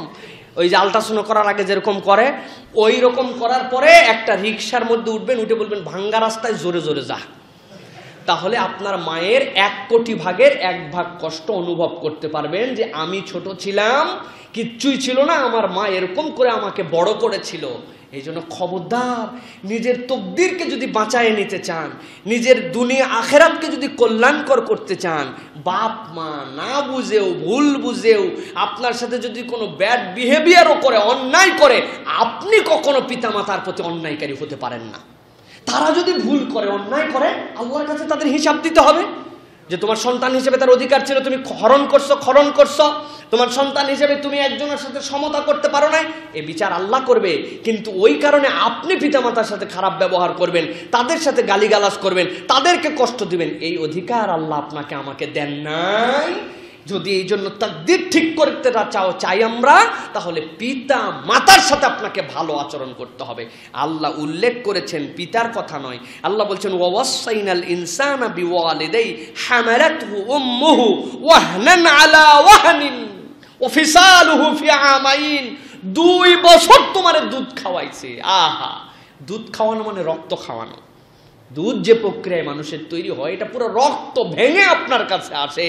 তোমার মা খাইতে পারে নাই, তোমার মা ডায়রিয়ায় আক্রান্ত হয়ে পড়েছিল, তোমার মা অসুস্থতায় নিজে চলতে পারছিল না, মুখে রুচি নাই বলে খাবার খাইতে পারে নাই, কিন্তু তখনও তোমারে দুধ খাওয়া বন্ধ করে নাই। যদি একদিন দুধ খাওয়া বন্ধ করতো তুই বাঁচতি না, কারণ তোর দাঁতের শক্তি হয় নাই, মুখের শক্তি হয় নাই, তুই খাইতে পারিস নাই, তোর মা অজ্ঞান ছিল তাও তোরে দুধ খাওয়াইছে। আল্লাহ বলছেন এটা তোর মা। এই মাকে তোমার সম্মান ইসলাম দিছে, এটা সামাজিক সম্মানের ইসলাম অন্যতম একটা সম্মান দিছে। এরপরে মেয়ে হিসাবে তাকে সম্মান দিছে। এটা কিন্তু 4 নম্বরের 1 নম্বরটা গেল। 4 নম্বরের 2 কি? মেয়ে হিসাবে। মেয়েকে তুচ্ছ জ্ঞান করাকে আল্লাহ নিন্দা করেছেন। আল্লাহ বলছেন কোরআনুল কারীমের মধ্যে ওয়াইদা বুশিরা আহাদুহুম বিল উনসা যাল্লা ওয়াজহুহু মুসওয়াদ্দাও ওয়া হুয়া কাযীম। একদল কপাল পোড়া আছে যাদের কাছে আপনার মেয়ে হয়েছে, এই কথা বললে আল্লাহ বলছেন মুসওয়াদ্দান কাযীম, ওদের মুখ কালো হয়ে যায়। আরে কপাল পোড়া, আল্লাহ বলছেন তোমার মুখ কেন কালো হয়? তোমার পুরুষ দেওয়ার মালিক আল্লাহ, কন্যা দেওয়ার মালিক আল্লাহ, কোনটা দিয়ে আল্লাহ তোমারে তুলবে এটা তুমি জানো। আল্লাহ নিষেধ করেছেন মেয়ে হিসাবে তার সম্মান। মেয়ে হয়েছে বলে মুখ কালো আপনি করতে পারবেন না, আল্লাহর এটা নিষেধ। আল্লাহ রাব্বুল আমিন এরপরে তার জন্য সম্মান আরো দিয়েছেন। রাসূল সাল্লাল্লাহু আলাইহি ওয়াসাল্লাম বলেছেন যার 2টা কন্যা হলো, এরপরে সে তাকে সুন্দরভাবে দিন দিল, বুঝ দিল, বড় করলো, সুপাত্রস্থ করলো, দুনিয়ায় থাকতে আমি রাসূল তার জান্নাতের জামিনদার হলাম। আরেকটা হাদিসের মধ্যে সে যার 3টা কন্যা হলো, দেখাশোনা করলো, আল্লাহ রাব্বুল আলামিনের দেওয়া পদ্ধতি অনুযায়ী জীবনযাপন করারও এরপরে সুপাত্রস্থ করলো, আল্লাহ রাব্বুল আলামিনের রাসূল বলছেন সে আর আমি এক জান্নাতে থাকবো। কোনো ছেলের ব্যাপারে একটা ঘোষণা নাই, বরং আরো দায়িত্ব আর দায়িত্ব। ছেলেরে টাইট করো, ঠিক করো, কত ধরনের দায়িত্ব। অথচ মেয়ের ব্যাপারে রাসূলুল্লাহ সাল্লাল্লাহু আলাইহি ওয়াসাল্লাম ঘোষণা দিয়ে গেলেন। আমরা ছেলে হিসাবে বরং মাঝে মাঝে মনে হয় একটু কম দিছেন আমাদেরকে নবীজি, ঠিক না? 3 বার আমার কথা বলে তারপরে 1 বার আব্বাজানের কথা বললেন রাসূলুল্লাহ সাল্লাল্লাহু আলাইহি ওয়াসাল্লাম। এটা বলার কারণ কি? নারীদের তো সেই সময় কোনো সম্মানই ছিল না। রাসূলুল্লাহ সাল্লাল্লাহু আলাইহি ওয়াসাল্লাম এই জন্য বুঝ দেওয়ার জন্য বারবার প্রেসার দিয়েছেন। প্রিয় ভাইয়েরা, গর্ধবেরা সেই ইসলামের বিপক্ষে কথা বলে যে ইসলাম তাদেরকে অধিকার দিয়ে দিয়ে সম্মানিত করেছে। প্রিয় ভাইয়েরা, এরপরে 3 নম্বরে সামাজিক স্ত্রী হিসাবে সম্মান। রাসূলুল্লাহ সাল্লাল্লাহু আলাইহি ওয়াসাল্লাম বারবার বলেছেন কোরআনের নির্দেশে ওয়াশিরুহুন্না বিল মারুফ ফাইন কারিহতুমুহুন্না ফাআসা আন তাকরাহু শাইআন ওয়া ইয়াজআলাল্লাহু ফীহি খায়রান কাসীরা। সূরা নিসা 4 নম্বর সূরা 19 নম্বর আয়াতের মধ্যে আল্লাহ রাব্বুল বলেছেন স্ত্রীর সাথে তুমি সদাচারী হও, সুন্দর ব্যবহার করো, তাদের সাথে থাকো। কত বিষয় তো তোমার মনে খারাপ লাগতেই পারে। আল্লাহ বলছেন আসা আন তাকরাহু শাইআন, হ্যাঁ ভাল লাগলো। আল্লাহ বলছেন কিন্তু এর মধ্যে যে কি কল্যাণ আমি রাখি তোমার ন্যায় ব্যবহারে, তোমার সুন্দরভাবে তারপরেও সহ্য করে ক্ষমা করে দিয়ে তুমি যদি ন্যায় ব্যবহারকারী হও, আমি আল্লাহ এর মধ্যে কত কল্যাণ রাখছি এটা তোরে কেমনে বুঝাবো? সুবহানাল্লাহ। স্ত্রী হিসাবে তার সম্মান। দেখেন আল্লাহ বলছেন তাদের সাথে সৎ ব্যবহারকারী তোমরা হও। আল্লাহ রাব্বুল আলামিন এরপরে বলেছেন লিতাসকুনু ইলাইহা ওয়া জাআলা বাইনাকুম মাওয়াদ্দাতাও ওয়া রাহমা। সূরা রুম 30 নম্বর সূরার 31 নম্বর আয়াত।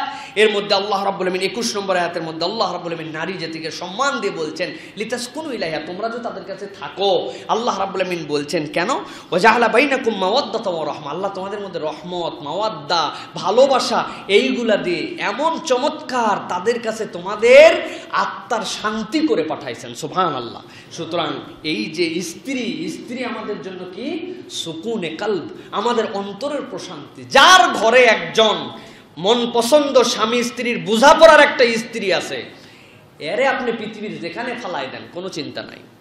গত জুমায় আপনাদের কাছে রাসূলুল্লাহ সাল্লাল্লাহু আলাইহি সাল্লামের চাচার কথা আলোচনা করেছে না আপনাদের কাছে? রাসূলুল্লাহ এই হচ্ছে স্ত্রী। আল্লাহ রাব্বুল আলামিন নির্দেশ দিচ্ছেন যে তোমরা তাদের সাথে যেহেতু আত্মার তৃপ্তি পাও, তোমাদের ঈমান মজবুত হয়, তোমরা অন্যায় থেকে বেঁচে থাকো, তাহলে তাদের সাথে তোমরা রহম দিনওয়ালা হও, তাদের সাথে বিনয়ী আচরণকারী হও। এটা পুরুষের জন্য স্ত্রী হিসাবে তার সম্মান। প্রত্যেকের সাথে ন্যায় আচরণ করা রাসূলুল্লাহ সাল্লাল্লাহু আলাইহি সাল্লাম আপনার আমার জন্য দিয়েছেন। প্রিয় ভাই, এমনকি স্ত্রী হিসেবে আরেকটা সম্মান স্ত্রীদের আছে। ইসলাম প্রথম কোনো নারীকে খোলা তালাকের অনুমতি দিয়েছে। কোনো নারীর সাথে যদি পুরুষের একদম বনিবনা হয় না, ভালো লাগে না, তারপরেও একদম মানে দুই পক্ষের সালিশ হয়েছে, দুই পক্ষের অভিযোগ শোনা হয়েছে, কাজী সাহেব বুঝছেন একদম মেয়ের অভিযোগগুলো সব সত্য, এদের মধ্যে আর সম্পর্ক রাখা সম্ভব নয়। ইসলাম প্রথম নারীকে তালাকের অধিকার দিয়েছে। সূরা বাকারা 229 নম্বর আয়াত পড়ে দেখবেন আল্লাহ রাব্বুল আলামিন নারীকে ইসলাম প্রথম খোলা তালাক করার অনুমতি দিয়েছে। প্রিয় ভাইয়েরা, চতুর্থ নম্বর তাদের সামাজিক অধিকার। এই দুটো অধিকার বলে শেষ করব। তালাক প্রাপ্তা হিসাবেও সম্মান। কোনো একটা নারী তালাক প্রাপ্তা হয়ে গেছে, তাকে ছেড়ে দিয়েছে তার স্বামী, কি সম্মান ইসলাম তারপরেও নারীকে দিয়েছে। ইসলাম আইন করে দিয়েছে তার ইচ্ছে মতো পরবর্তী স্বামী গ্রহণ করতে পারবেন। প্রথমবার যখন তিনি বাকেরা ছিলেন তখন তার অলি ছিল ভাই, পিতামাতা, কিন্তু একবার বিবাহ হওয়ার পরে এরপরে ইসলাম বলছে ওই নারীর ইচ্ছা, তিনি যাকে ভালো মনে করবেন, বাপ মা কারো পরামর্শ লাগবে না, উনি তাকে স্বামী হিসাবে গ্রহণ করতে পারেন। সুবহানাল্লাহ। নারীকে ইসলাম এই তালাক প্রাপ্ত হওয়ার পরে ইসলাম এই সম্মান দিয়েছে। 2 নম্বর আল্লাহ বলছেন ওয়াসকিনুহুন্না মিন হাইসু সাকানতুম মিন ওয়াজদিকুম ওয়ালা তাদারুহুন্না লিতুদাইয়িকু আলাইহিন্না। সূরা তালাকের 6 নম্বর আয়াতের মধ্যে আল্লাহ বলছেন তালাক দিয়ে দিলে আর বললে চলে যাও গা, এত সোজা না। তুমি যেরকম বসবাস করো এরকম মানের এক জায়গায় তারে রাখতে হবে ইদ্যত পর্যন্ত, তাকে ভরণ পোষণ দিতে হবে। এমন সংকীর্ণ করে দিয়ে মানসিক কষ্ট, টাকা পয়সার কষ্ট, থাকা খাওয়ার দুশ্চিন্তায় না না না না, তুমি তাকে ফেলতে পারবো না। তালাক দিয়েও মুক্তি নাই। ইসলাম নারীকে সম্মান দিয়েছে। নির্ধারিত তার হজ 4 মাস 10 দিন পার হবে, তারপরে তোমার সাথে সম্পর্ক বিচ্ছিন্ন হবে, কিন্তু এই পর্যন্ত তাকে দেখভাল করে তোমাকে রাখতে হবে। ইসলাম তালাক প্রাপ্ত হওয়ার পরেও এই সম্মান দিয়েছে প্রিয় ভাইরা নারীকে। প্রিয় ভাইরা, এরপরে লাস্ট তার জন্য যে সম্মান, কোন একটা নারী বিধবা হয়ে গেছেন তখনও ইসলাম তাকে সম্মান দিচ্ছে। সেই মার গর্ভে আসার থেকে সম্মান দেওয়া শুরু, বাপের কাছে থাকা থেকে সম্মান, এরপরে কন্যা হিসেবে সম্মান, স্ত্রী হিসেবে সম্মান, মা হিসেবে সম্মান, যদি তালাক হয়ে যায় তাও সম্মান। বিধবা হয়ে গেছে, ইসলাম তারপরেও তাকে বলছে প্রথম বিধবাদের সাথে সদাচরণ করো, তোর কপালই খারাপ, তুই তো তোর স্বামী তো মরবে, খবরদার কবিরা। এরকম কথা বলা আল্লাহর সিদ্ধান্তের সাথে আপনার মানে দৌরত্ব দেখানো, এটা করা যাবে না। উত্তরাধিকার বন্টনে বিধবাদেরকে আল্লাহ রাব্বুল আলামিন কিছু দিতে বলেছেন। আল্লাহ বলছেন ওয়াইদা হাদারাল কিসমাতা উলুল কুরবা ওয়াল ইয়াতামা ওয়াল মাসাকিন ফারযুকুহুম মিনহু ওয়া কুলু লাহুম কওলাম মারুফা। যদি সম্পদ বন্টনের সময় বিধবারা চলে আসে, ন্যায্যাধিকার হিসাবে তার অধিকার হয়তো সেখানে নাই, মিরাস নামায় নাই, আল্লাহ তারপরেও বলছেন ফারযুকুহুম মিনহু, তাদেরকে এর মধ্যে থেকে কিছু তোমরা দাও। সুবহানাল্লাহ। আল্লাহ বলছেন ওয়াকুলু লাহুম কওলাম মারুফা। তুই কি জন্য আসছিস রে? মানে একে তো দিবে না আশা দেখেই খেপে গেছে। আল্লাহ বলছেন কিছু দেওয়াই কবল না, ওয়াকুলু কওলাম লাহুম মারুফা, আপনার নসিবে ছিল, আল্লাহ নিয়ে গেছে। বোন, আল্লাহ আপনাকে উত্তম বিনিময় দিবে, আল্লাহ ভরসা। আল্লাহ একসময় আপনার স্বামী ছাড়া আপনার চলে নাই, আল্লাহ সেই আল্লাহ আপনাকে চলাবে। আপনি যদি সুন্দর কথা বলেন, এটাকেও আল্লাহ ওই বিধবাদের সাথে এই আচরণ করাকে আপনার জন্য ফরজ করেছেন। সুবহানাল্লাহ। এইগুলো আল্লাহ রাব্বুল আলামিন দায়িত্ব দিয়েছেন। সুতরাং প্রিয় ভাইয়েরা, আজকে আর আলোচনা দীর্ঘ করার সুযোগ নেই। সংক্ষিপ্ত সময়ে আমরা কেবল বিরুদ্ধবাদী, ইসলাম বিদ্বেষী, নারী বিদ্বেষী এবং মডারেট যেই সকল নারীরা আমাদের হয়েছেন, যারা ধারণা করে ফেলছেন পুরুষের মতো পোশাক পরলেই আর একটু বেহায়া বেলাল্লাপনা করে চলতে পারলেই মনে হয় তাদের অধিকার প্রতিষ্ঠিত হয়ে গেছে। এত সোজা নয়। আপনি ইসলামের মধ্যে প্রবেশ করে দেখেন, ইসলাম আপনাকে যে অধিকার দিয়ে সম্মানিত করেছে, আর কেউ এই অধিকারে সম্মান আপনাকে দেয় নাই। সুতরাং আমরা বলবো, আসুন ইসলামকে জানি, নারীদের অধিকারগুলো যেগুলো ইসলাম দিয়েছে সেগুলো বোঝার চেষ্টা করি, মানার চেষ্টা করি এবং ইসলামের বিউটি অফ ইসলামকে মানুষের কাছে উপস্থাপন করি। আল্লাহ রাব্বুল আলামিন আমাদের সকলকে বোঝার তৌফিক দান করেন। বড় আল্লাহুম্মা আমিন।